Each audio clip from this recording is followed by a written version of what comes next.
माशी वो कुर्सी की पशत से सर टकाए बैठी वह मौजूद नहीं लग रही थी। किया इसने सब सुन लिया। वो दिल में सोचता इसकी तरफ बढ़ा। आसाम तुम्हें बल्ला रहा है, चलो। वो अठी नहीं, यूं ही बैठी रही। माशी अफनान को इसकी फ़िक्र होने लगी थी। माशी माशी 2-3 बार इसने माशी को पुकारा। जी जी, वो हड़बड़ा गई। क्या हुआ? अफनान ने इसके सामने बैठकर पूछा। वो इसके पास नीचे बैठा था। माशी का रंग उड़ने लगा। वो अठी और एक तरफ हटने लगी। क्या हुआ माशी? रुको, प्लीज बात सुनो। अफनान को लगा इसने सब सुन लिया है। रुक जाओ अफनान, तुम बुरे हो ये तो पता था, पर इतने डरपोक हो ये नहीं पता था। तुम अब तक धोखा देते आए। जब मैं सोचती हूँ कि तुम ऐसे हकू वैसा नहीं तो एक और रूप मेरे सामने जाता है तुम्हारा। माशी के आंसू बहने लगे। अफनान ने नफ़ी में सर हिला दिया। अफनान, आज तुम मेरे हर सवाल का जवाब दोगे। तुम यहाँ आते रहे हो। माशी ने आंखों को रगड़ दिया। अफनान समझ गया कि वो शायद इन की दूसरी बातों को समझ नहीं पाई या सुनी नहीं। वो मुतमईन हो गया था और चेहरे पे गुस्सा सजाकर वो इसकी तरफ बढ़ा जो इसे ही देख रही थी। किस हक से मांगोगी जवाब? हूँ कौन सा हक है तुम्हारे पास मुझसे सवाल करने का? कुछ नहीं हो अब, तुम मेरी सिर्फ आसाम की वाइफ हो। वो 2 कदम दूर खड़ा हो गया। बकवास मत करो अफनान, तब किस हक से मुझे देखते थे? क्यों तुम लोगों ने इतना बड़ा धोखा दिया? माशी ने इसे धक्का देकर कहा। हा हा हा हा, धोखा? अफनान की आंखों में नमी आ गई। फिर वो गहरा सांस लेकर बोला, मैंने तुम्हें कभी धोखा नहीं दिया, बट तुमने किया महसूस नहीं किया? मेरी खुशबू, मेरी मोहब्बत, आसाम की मोहब्बत महसूस हो गई, और मेरी जो पिछले का साल से कर रहा हूँ वो कम पड़ गई। सवाल तो मुझे करना चाहे, तुमने मुझे तबाह बर्बाद कर दिया। पर मैं अफनान रंधावा हूँ जो कभी हारता नहीं। और हाँ, अब मेरी भी शादी हो चुकी है। 100 प्लीज 62 को लेकर कोई सवाल मत करना। चलो, तुम्हारा शौहर बुला रहा तुम्हें। वो उसी गुस्से से कहता चलने लगा। माशी दिंग रह गई।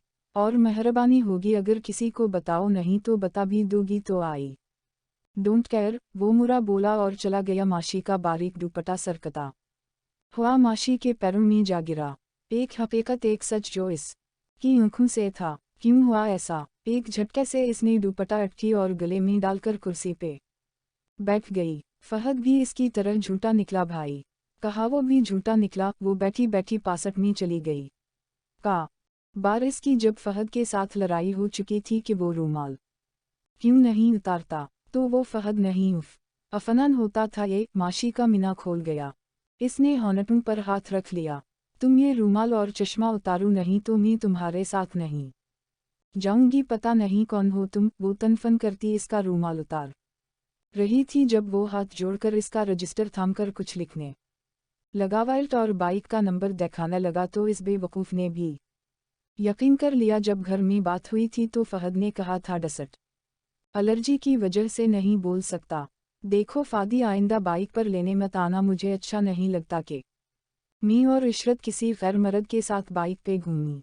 गाड़ी किसी ले दी है पापा ने तुम्हें? एक दिन इसने कही दिया, पर वो कुछ ना बोला था। हेलमेट के अंदर अफनान था तो इसने सर हिलाने पे ही गुजारा किया और एक ब्रेक लगाई थी तो माशी ने हाथ इसके कंधे पर रख दिया। वो मुस्कुराया जबकि माशी का पारा हाई हो गया और वो उतर गई। ये किया बदतमीजी है फहद, आइंदा ऐसा किया तो मैं डैड से कंप्लेंट कर दूंगी। वो अपना कॉलेज बैग कंधे पर डालती चलने लगी थी। माशी को अब याद आने लगा था का बार छत पे फहद से टक्कर होती तो वो कुछ ना बोलता, पर वो गलत आज साबित हो रही थी। वो फहद नहीं बल्कि अफनान से होती थी। फहद इसका भाई था, वो इसे दिल से भाई मानती थी और वो भी तो मानता था। वो हाल में लौट आई थी। कभी कभी किसी को पहचान कर ना पहचाना भी पड़ता है। वो आंसू साफ करती दुपट्टा सर पे टकाटी आठ खड़ी हुई। हाल में सब इसका इंतजार कर रहे थे क्योंकि सब रेडी बैठे थे, शायद कहीं जाने की तैयारी थी। माशी आप ठीक हैं? आसाम फ़िक्रमंदी से इसकी तरफ बढ़ा था। माशी ने इस बात में सर हिला दिया। अफनान ने गहरी सांस ली। माशी को वो रजिस्टर याद आया तो वो कमरे की तरफ भागी। सारी अलमारी से किताबें निकाल कर वो बेड पर फेंकने लगी। काश तुम मेरे साथ इतना बुरा ना करते अफनान। काश तुम दोनों भाई यूं कुछ ना छुपाते। मैं भी कितनी बेवकूफ़ निकली। मुझे किया जहन्नम में जाएं, वो रजिस्टर फेंक कर बेड पे बैठ गई। माशी आप यहाँ क्यों बैठी हैं, कपड़े चेंज कर ली, वो बाज़फ के घर जाना है, डेथ हो गई है इसकी, चलो तुम ठीक हो ना। आसाम इस को यूं बैठा देख घबरा गया। हम बस थोड़ी सर में दर्द है, मैं चेंज करके आती हूँ, आप चलें, वो बेरुखी से बोली। किया हुआ माशी प्लीज बताएं। कुछ नहीं हुआ, एक बार कहा ना, फिर क्यों बार बार फोर्स कर रहे हैं। Please leave me. वो यकदम गुस्से में आ गई। आसाम दम साधा इसे देखता रहा। आसाम क्यों, मेरे साथ ही ऐसा क्यों होता है? आपने मुझसे आज तक कोई बात छुपाई है तो प्लीज बता दी, ये राज अब मुझे अच्छे नहीं लगते। यकदम वो आसाम के गरीबान को पकड़कर रोने लगी।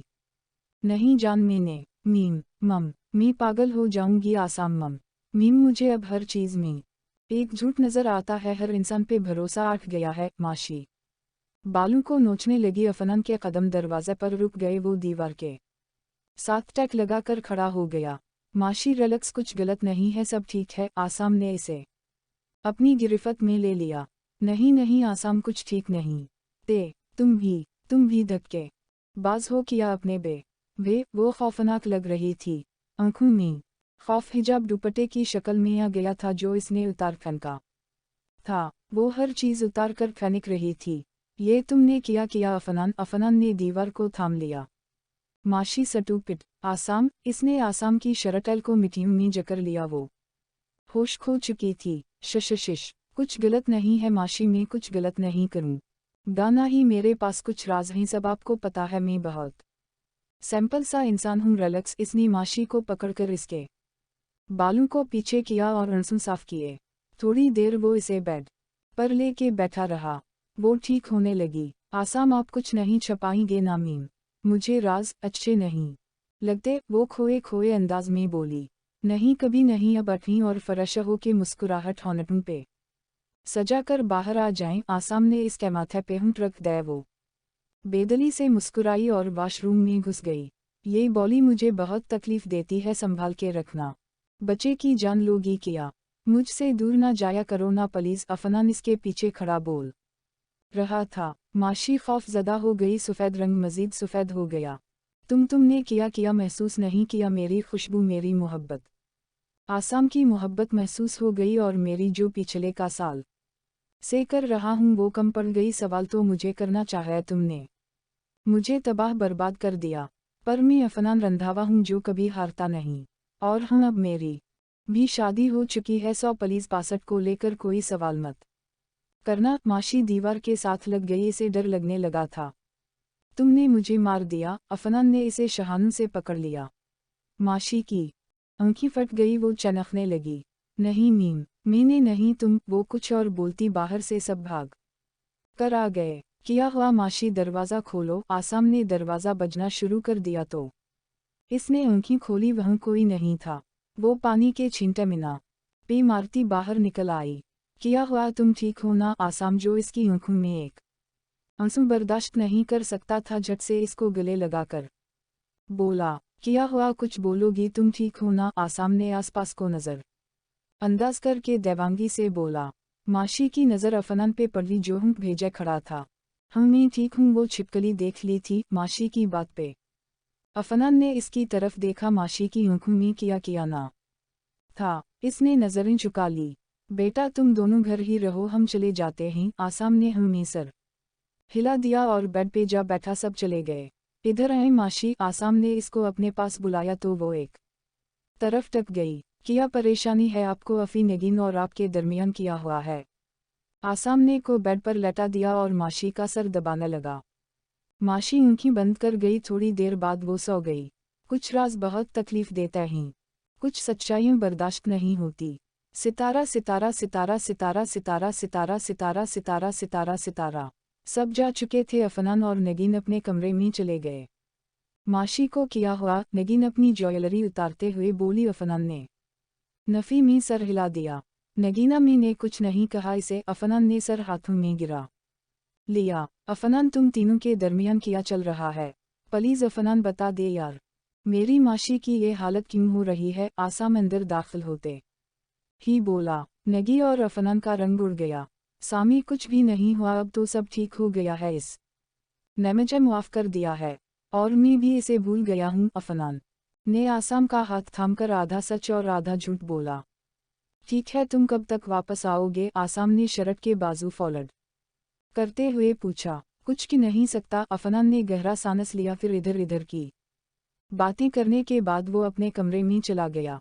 सितारा सितारा सितारा सितारा सितारा सितारा सितारा सितारा सितारा सितारा सितारा।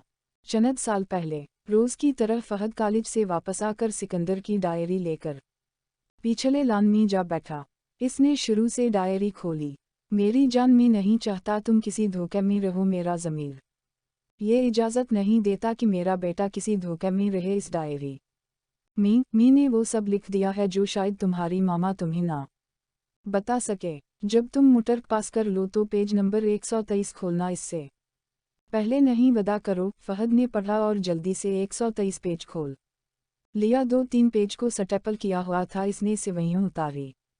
मेरी प्यारी जान फहद, आज ये हकीकत जानकर तुम्हें बहुत दुख हो गा। शायद बहुत सारे लोगों के लिए तुम्हारे दिल में नफरत पैदा हो जाए, पर बेटा नफरत से कुछ हासिल नहीं होता। तुम्हारा पापा चाहता है तुम एक नेक, ईमानदार और मजबूत हिम्मत वाले इंसान बनो। फहद ने डायरी के सफ़े पर हाथ फेरा, जैसे वो सिकंदर के हाथ का लमस महसूस कर रहा हो। इसने हॉनटों को डायरी पे रखा और टाई ढीली करके बड़े से शशम के दरख्त के नीचे जा बैठा और फिर डायरी खोलकर पढ़ने लगा। मेरी जान, तुम्हारे पापा का नाम सफ़र रंधावा है। तुम्हारी मामा की डिवोर्स के बाद इनकी मेरे साथ शादी कर दी गई, पर वो सफ़र को कभी नहीं भूली, ना ही भूल सकती ही जो इसने किया। शगुफ्ता के साथ बहुत गलत किया। बेटा, तुम्हारा टोन भाई है, अफनान नाम है इसका। तुम्हारी मम्मी से मिलने को बहुत तड़पती है, पर कहती नहीं। मैं चाहता हूँ तुम इसे एक बार मामा से मिलवा दो। फहद पढ़ता गया और आंखों से आंसू बहते गए। जब चेहरा आंसू से भर गया तो इसने डायरी बंद की और बाजू से ही आंसू साफ किए। सांस बहाल करके इसने फिर डायरी खोली। बेटा, मुझे नहीं पता मेरी जिंदगी कितनी सी है, कब ख़त्म हो जाए, क्योंकि तुम्हारा पापा एक पाक एजेंट है, एक ईमानदार और बहादुर, जैसे मौत से डर नहीं लगता, बस अपने बच्चे से दूर होने से डर लगता है। मेरी एक ख्वाहिश है, उम्मीद है तुम पूरी करोगे। बस एक ख्वाहिश कि तुम मेरे बाद मुल्क की हिफाजत करो, एक ईमानदार पाक सिपाही बनो, मौत से ना डरने वाले। बस ये ही ख्वाहिश है मेरी। और अपने भाइयों से ज़रूर मिलना, किसी को नहीं, बस अफनान को ये सच ज़रूर बताना बेटा, क्योंकि वो तुम्हारा वजूद है। तुम दोनों ने एक साथ सांसें ली हैं। अल्लाह हाफिज़ बेटा। फहद ने डायरी बंद की और सीने से लगाकर रोने लगा। डैड, आई लो यू मेरे डैड, आप ही कोई और नहीं। मैं इस हकीकत को नहीं मानता डैड। वो रोने लगा। चंद मिनट के बाद वो आंखें रगड़ कर आठ खड़ा हुआ, क्योंकि इशरत और माशी बैडमिंटन उठाए सीढ़ियों उतर रही थी।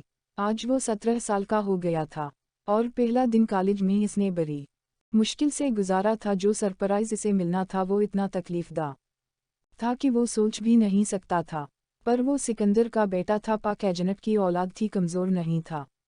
मैं कल ज़रूर जाऊंगा इस्लामाबाद, कुछ भी हो जाए, पर मैं ज़रूर जाऊंगा अपने भाई से मिलने। डैड, मैं वादा करता हूँ आप की तरह एक ईमानदार पाक एजेंट बनूंगा, हर राज को राज रखूं। वो डायरी की एक तरफ लिखा हुआ पता देखकर खुद कलाम हुआ और डायरी फिर से कॉलेज बैग में डालकर वो इशरत और माशी की तरफ बढ़ गया। सितारा सितारा सितारा सितारा सितारा सितारा। अगले दिन वो सबा कॉलेज के लिए तैयार हुआ, बाइक निकाली और कॉलेज की बजाय अपने गहरे दौसत रज़ा की तरफ चला गया। इसे सारी बात सुनाई तो इसने कहा वो किसी को नहीं बताएगा। मामू अगर पूछेंगे तो कि देगा, मेरे साथ है। फहद कॉलेज यूनिफॉर्म उतार के बैग में रखे अपने कपड़े पहनकर बस स्टॉप पर चला गया। अभी इस्लामाबाद जाने वाली बस को थोड़ी देर थी, वो इधर इधर टहलने लगा। सितारा सितारा सितारा सितारा सितारा सितारा। फहद रंधावा हाउस के सामने पहुंचा तो इसकी रगी तन गई, पर सिकंदर की बात याद आई कि नफरत और गुस्से से कुछ हासिल नहीं होता। इसने लंबा सांस लिया और डोरबेल पे हाथ रख दिया। थोड़ी देर बाद एक लंबा चौड़ा आदमी बाहर आया, जिसने सिक्योरिटी गार्ड वाली वर्दी जेब तन की हुई थी, एक हाथ में गिन थी। मुझे अफनान से मिलना है। फहद ने इसके साथ सलाम लिया और मुस्कुरा कर बोला, क्यों मिलना है? सिक्योरिटी गार्ड ने इसका जायजा लिया। छोटी सी उम्र के फहद ने नीली जीन्स और टी शर्ट जेब तन कर रखी थी। दाएं कंधे पर कॉलेज बैग, ब्राउन बालों को स्टाइल से माथे पे गिराया हुआ, जिनको पसीने ने गीला कर दिया था, छोटी छोटी ना मालूम मूछें और गुलाबी होंठ, जिन पे मुस्कुराहट बहुत खूबसूरत लग रही थी। काम है इससे, फहद ने किसी बड़े बूढ़े की तरह कहा। तो आदमी हंसने लगा। किया हुआ आप हंस क्यों रहे हैं? फहद ने हैरानगी से सवाल किया। छोटे मियाँ किया काम है। छोटे मियाँ और मैं, फहद ने उंगली अपनी तरफ करके कहा। तो वो आदमी हंसने लगा और हमें सर हिला दिया। नहीं जनाब, मैं छोटा नहीं, पूरे 17 बरस का हूँ। फहद ने मुस्कुरा कर कॉलर झाड़ा तो पहलवान मजीद खिलखिला कर हंसा। आप मेरी चेकिंग करें और अंदर जाने दें या इसे बाहर बुला दें, मेहरबानी होगी। फहद की मुस्कुराहट गायब हो गई थी। अफनान साहिब तो नहीं ही, वो अपने दोस्तों के साथ बाहर गए हुए ही। आप वेट कर लें इनका, वो इसकी चेकिंग करके बोला। वो आदमी अभी भी हंस रहा था। फहद इसके हमरा चल दिया, वो आज अफनान से मिलकर ही जाएगा, ये इसने सोच लिया था। अनकल मैं इतना भी छोटा नहीं हूँ, लाहौर से अकेला आया हूँ। फहद बालों को पीछे हटाते हुए बोला। किया तुम लाहौर से आए हो? घर वालों ने आने दिया? वो हैरानगी से बोला। जी बिल्कुल, ज़माना बदल रहा है अनकल, और आप अभी ये गिन उठा कर फिर रहे ही। ये देखिए, ये गिननी आज के ज़माने की लेटेस्ट फैशन भी, और हाथ में पकड़ी भी अच्छी लगती है, चलानी तो होती नहीं आपने? फहद ने पैनट की जेब से अपना स्मार्टफोन निकालकर गनस की फ़ोटो दिखानी शुरू कर दी। हा, सही है बेटा। वैसा क्या नाम है छोटे मियाँ आपका? फहद सिक्योरिटी गार्ड के सवाल पर सोच में पड़ गया। रज़ा, फहद ने मुख्तसर सा कहा, क्योंकि वो नहीं चाहता था कि सफ़र को मालूम हो, और कभी तो सिक्योरिटी गार्ड ने बताना ही था, इसीलिए इसने नाम अपना ना बताया। तो रज़ा साहिब, आप क्या लेंगे? कुछ ठंडा गरम? बस एक गिलास ठंडा पानी प्लीज़, फहद ने कहा। तो वो कमरे का दरवाज़ा खोलकर चला गया। फहद अंदर दाखिल हो गया और सोफे पे बैठ कर शूज़ उतारने लगा, फिर ठंडे फर्श पर पाँव रख दिया। गर्मियाँ उरूज पर थी, इसने कमरे का जायज़ा लिया। वो हवेली के बाहर वाली साइड पर बनाया हुआ था, जिसमें कोई बाहर से आए तो बैठा दिया जाए, जैसे चौकीदार का कोई जानने वाला या मामूली सा कोई इंसान भी। पर कमरा अच्छा था, एयर कंडीशन, एक फर्शी पंखा, कलीन, एक बेड और एक सोफ़ा, जिसके आगे एक मेज़ थी जिस पे टिश्यू का डब्बा पड़ा था। फहद होंठों पर तलख मुस्कुराहट आ गई। फिर वो सर झटक कर आठ खड़ा और बोरड की तरफ बढ़ गया। अपना फ़ोन चार्ज लगा कर बैग से जूस का डब्बा निकालकर वो बेड पर नीम दराज हो कर पीने लगा। सबा का थका हारा हुआ था, भूख प्यास लगी हुई थी। सितारा सितारा सितारा सितारा सितारा सितारा सितारा सितारा सितारा सितारा सितारा। शाम तक वो इंतज़ार करता रहा। आखिर अंधेरा फैलने लगा, तभी इसे आवाज़ सुनाई दी तो वो भागकर कमरे से बाहर गया। वो अपनी शर्ट को हाथ पे लपेटे उछलता कौदता गाना गाता हवेली की अंदरूनी तरफ दाखिल हो रहा था। फहद के होंठों पर मुस्कुराहट आ गई। अफनान, इसने हाथ लहरा कर कहा। तो अफनान रोककर पीछे देखने लगा और फिर आहिस्ता आहिस्ता चलता इसके पास आकर रुक गया। तुमने हर स्टाइल मेरा कॉपी क्यों किया? अफनान ने इसका हैर स्टाइल देख गुस्से से कहा। फहद के होंठों पर मुस्कुराहट आ गई। इसने अफनान के बालों को देखा जो माथे पे गिरे हुए थे। नहीं बिल्कुल नहीं, मैंने कॉपी नहीं किया। अच्छा फिर ठीक है, तुम हो कौन? अफनान ने इसको घूरा, ऐसे ही जैसे कोई गैर मुल्की फौज अपने दुश्मन को घूरती है, अभी शूट कर दे जैसे। मैं तुम्हारा भाई हूँ, चलो अंदर चलता ही, मैं कुछ दिखाता हूँ तुम्हें। फहद ने इसके कंधे पर हाथ रख कर कहा। भाई? हा, वो हमें चले ही बेवकूफ़ बनाना, भूल कर ये कि सल्तनत हमारी है। अफनान ने पहले इसकी तरफ, फिर अपनी तरफ और फिर ज़मीन की तरफ इशारा किया। आओ तो सही यार, फहद ने इल्तिजा की। तो वो ना चाहते हुए भी चल दिया। फहद ने डायरी इसकी तरफ बढ़ा दी। आधे घंटे पढ़ने के बाद भी इसे यकीन ना आया, तो फहद ने एक तस्वीर निकालकर इसकी तरफ बढ़ा दी। ये देखो, ये जहांगीर भाई जब छोटे होते थे, ये हमाद भाई।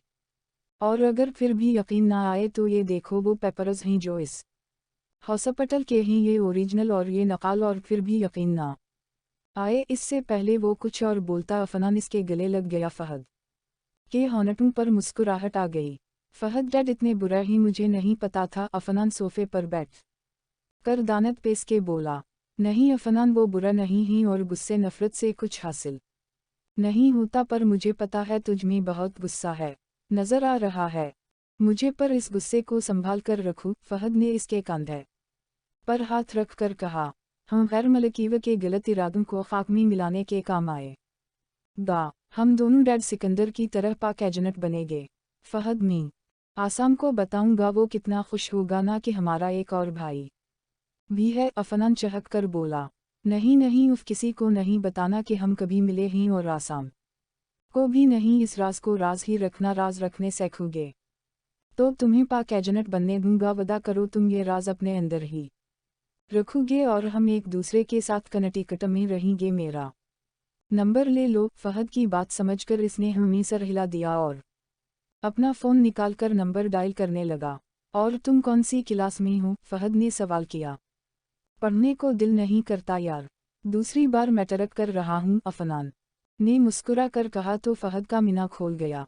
वाट अफनान, तुम मैट्रिक में हो, वो भी दूसरी बार? फहद ने अपना सर पीट लिया। उफ पढ़ा करो, बगैर पढ़े कुछ नहीं होगा। ये डायरी अपने पास रखो, मेरा गिफ्ट समझकर और डर की जान समझकर। जब जब तुम इसे पढ़ोगे तुझे पढ़ने का जुनून सवार होगा, दिमाग वसी होगा। और ये डायरी किसी के हाथ नहीं लगनी चाहिए, सर राज की तरह संभाल कर रखना। फहद ने डायरी इसे थमाकर कहा और फिर थोड़ी देर बातें करने के बाद फहद अफनान से इजाज़त लेकर रुखसत हो गया। अफनान ने इसे रोकना चाहा कि रात हो गई है और तुम इस टाइम अकेले मत जाओ। इसने कहा, बहादुर ऐसे ही नहीं बन जाता बंदा, अंधेरे में निकलना पड़ता है, जहाँ आपका कोई अपना हो वहीं जाना पड़ता है। इसके बाद अफनान और फहद एक दूसरे से बातें करते और फहद अफनान को फ़ोन पे ही स्कूल का समझाता और अफनान ने नेट को इस्तेमाल करना शुरू कर दिया अपने फ़ायदे के लिए और स्कूल तब्दील कर लिया ताकि आसाम को या किसी को इल्म ना हो कि वो पढ़ने लगा है। सब के सामने वो एक नालायक अफनान सफ़र था। इसके नंबर आसाम से भी ज़्यादा आते थे, पर वो कभी कुछ की देता तो कभी कुछ। वो आसाम से बहुत आगे निकल गया था, पर सबके हिसाब से वो नालायक था, जो कि वो खुद जाहिर करता था। कभी किसी ने इसके नंबर चेक करने की या जाने की कोशिश ही ना कि। वो आसानी से नकली रिजल्ट कार्ड ला कर देखा देता और सब मान भी लेते। कॉलेज स्कूल में इसने तब से ही मुल्क अफनान सिकंदर करवा लिया था। जब फहद इससे मिलकर गया था, काम बहुत मुश्किल था, पर सिकंदर के एक दोस्त ने इन दोनों की मदद की थी इस काम में। जनी खान, जो कि पहुंचा हुआ आदमी था, इसको यकीन था वो दोनों अपने बाप की तरह ये ठान चुके हैं तो करके ही रहेंगे। हर काम में वो इनकी मदद करने लगा था, चाहे वो कोई एग्जाम्स देने या अफनान को कराटे सीखने का जुनून सवार हो और इसके लिए एक अच्छा उस्ताद रखना हो। सितारा सितारा सितारा सितारा सितारा इनकी पढ़ाई तकरीबन मुकम्मल होने को थी। आज अफनान रात के टाइम मुल्क हाउस में आने वाला था। फहद छत पे खड़ा इधर इधर टहल रहा था और साथ साथ वेट कर रहा था का बार वो मिल चुके थे, पर अफनान इसके पास पहली बार आ रहा था। मैं पिछले दरवाजे पर तुम्हारा वेट कर रहा हूँ, जानमन जल्दी बाहर आओ वरना तुम्हारा मामू देख लेगा और मेरी पिटाई कर दे गा। अफनान ने काल करके कहा तो फहद अपना कहका दबाता सीढ़ियों उतर के पिछले दरवाज़ा की तरफ बढ़ गया, जो काफ़ी दूर था। दरमियान में एक लंबा सा गार्डन और इसमें रखी कुर्सियां और एक तरफ बना क्रिकेट का मैदान। वो भागकर दरवाज़े तक पहुंचता इसकी सांस फूल गई थी। सामने अफनान हॉनटून पर मुस्कुराहट सजाए एक हाथ दरवाजे पे टकाए खड़ा था। कैसी हो जानमन? अफनान ने आंखा दबा कर कहा। बकवास मत करो, अल्लाह ने इतनी मुश्किल से लड़का बनाया है और तो मुझे इस्तगफार। फहद ने खौफगी से कहा। हा यार, और क्या कहूँ, जितना जलील तुम्हारे पीछे होता हूँ इतना तो लड़कियों भी नहीं करती। अब ये बता, मुझे अंदर लेके चलोगे या यहाँ मेरी कल्फी जमाओगे? अफनान ने हाथों को आपस में रगड़ा। वो कॉर्क में मलबूस था, पर सर्दी बहुत शिद्दत से पड़ रही थी। हा, एक नंबर के कमने हो। फहद ने अपनी चादर इसे दे दी। और 2 नंबर के तुम कमीने हो, अफनान ने उसी के अंदाज में कहा और चलने लगा। तुम चलो सामने से, राइट साइड 2 रूम छोड़कर अगला मेरा कमरा है। एक साथ गए तो अगर कोई बाहर निकला हुआ तो गड़बड़ हो जाए। फहद की बात समझकर वो भागता हुआ चला गया। वो चादर ठीक करता कमरे में दाखिल हुआ और जल्दी से कमरा बंद कर दिया। शक्र है कोई नहीं उठा हो। इससे पहले मीना से कुछ और निकलता नजर बेड पे पड़ी। पैरों में पायल, लंबे बाल जिनकी चोटी बनाई हुई थी, थोड़े से बालू ने आधे चेहरे को ऐसे छुपा रखा था जैसे चांद को काला बादल छुपा देता ही। अफनान के पांव खुद बाखुद आगे बढ़े। वो शाल को मीना पे लपेटा बेड थामकर बैठ गया। नजरें अभी भी माशी के चेहरे पर थी। हाथ बढ़ाकर इसने बालों को पीछे किया तो दिल में हलचल मची। होंठों पर मुस्कुराहट आ गई। मेकअप से पाक बेदाग चेहरा, लंबी पलकें, गुलाबी होंठ। अफनान बगैर पलकें झपकाए देखता गया। आज तक इसने कभी किसी लड़की को यूं बगैर पलकें झपकाए देखा नहीं था। बहुत सी लड़कियों ने दोस्ती का हाथ बढ़ाया पर वो थाम तो लिया तालिकन। वो ना किसी से बात करता और ना टाइम देता तो खुद बाखुद इसकी जान छूट जाती। इसे कभी कभी अफसोस होता था लड़कियों की ऐसी हरकतें देखकर। का बार वो बोल भी चुका था। अफनान ने माशी पे कंबल ओढ़ा दिया और जल्दी से बाहर निकल आया। दरवाज़ा बंद करके वो एक कमरा छोड़कर दूसरे कमरे में दाखिल हो गया। कहाँ चले गए थे? फहद बेड से उठकर इसके पास आया जो वहाँ मौजूद नहीं लग रहा था। होंठों पर मुस्कुराहट थी। गलत कमरे में चला गया था क्या? किसी ने देखा तो नहीं? फहद ने कमरे की कुंडी लगा दी। गलत मगर दरअसल मुझे किसी ने नहीं पर मैंने देखा एक हूर को, जन्नत की परी को। वो बगैर होश में आए बोल रहा था। शाल जमीन बूस हो गई। वो चलता बेड पर बैठ गया। फहद ने हैरानगी से इसे देखा। इस घर तो कोई हूर नहीं है, गलत फहमी हुई है तुम्हें। फहद ने नासमझी से कहा। कौन है वो? वो फहद की बात को इग्नोर करके बोला। कौन वो? अब मुझे ख्वाब नहीं आया कि तुम किसको देख कर आए हो यार। फहद ने मुस्कुराहट दबाकर कहा। वो इशरत है या मरूश? अफनान ने नज़र उठाकर सवाल किया। अफनान नज़रें संभाल कर रखूँ, हमारा मकसद किया है। लड़की का चक्कर बहुत महंगा पड़ेगा। फहद इसके साथ बैठकर बोला। फहद मुझे आज पहली बार मोहब्बत हुई है। अफनान की बात सुनकर फहद ने सर पीट लिया। अलू मोहब्बत एक बार ही होती है। फहद ने इसके सर पर थपकी रसीद की। फिर मुझे हो गई है तुम्हारी हमसाई कमरे वाली हूर से। अफनान कॉर्ट उतार कर बेड पर बैठ गया। वो मरूश है अफनान ने बताया था या पूछा था? फहद समझ नहीं सका। बस हमने सर हिला दिया। बस मैं अपने लिए सिर्फ हूर चाहता हूँ। फहद बहुत मोहब्बत हो गई है मुझे इससे। पहली नज़र में भी मोहब्बत होती है ये आज जाना। अफनान ने सर बेड की पशत से टका दिया। आंखों में मोहब्बत। वो सरापा मोहब्बत बना बैठा था। पर कभी मेरी मोहब्बत मेरे काम पे हावी नहीं होगी। दोनों को अलग रखूंगा। अफनान ने इसकी आंखों के सवाल को समझकर कहा। ठीक है, अनकल जनी से बात हो गई है। बहुत जल्द हम अपनी मंजिल की तरफ पहला कदम बढ़ाएंगे। फहद ने मुस्कुरा कर कहा। मैं मामा से मिलना चाहता हूँ। जाने से पहले इनकी दुआएं लेना चाहता हूँ। अफनान ने इल्तिजा की। मिल लेना। फहद ने गहरा सांस लिया। अफनान ने फहद को देखा। वो थोड़ा परेशान सा था। तुम्हें पता है जब जब सदिया मामा का चेहरा देखता हूँ तो मुझे मामा के आंसू तरफ याद आ जाती है। मैं चाहकर भी इनके साथ नॉर्मल बिहेवियर नहीं कर पाता। अफनान ने मजीद कहा। उफ, किसी से भी नफरत नहीं करनी चाहे। फहद ने इसको गले लगा लिया। आसाम कैसा है भाई? सब कैसे हैं? फहद लैपटॉप उठाकर इस के साथ बैठ गया। आसाम भी ठीक है, बाकी सब भी ठीक हैं। अफनान उनकी मन्नत के बोला। इसकी आंखों के सामने माशी का चेहरा आने लगा तो इसके होंठों को मुस्कुराहट ने छू लिया। फिर अक्सर वो वहाँ आया करता था। माशी को देखना इसका मामूल बन गया था। या आदत या जुनून वो नहीं समझ सका।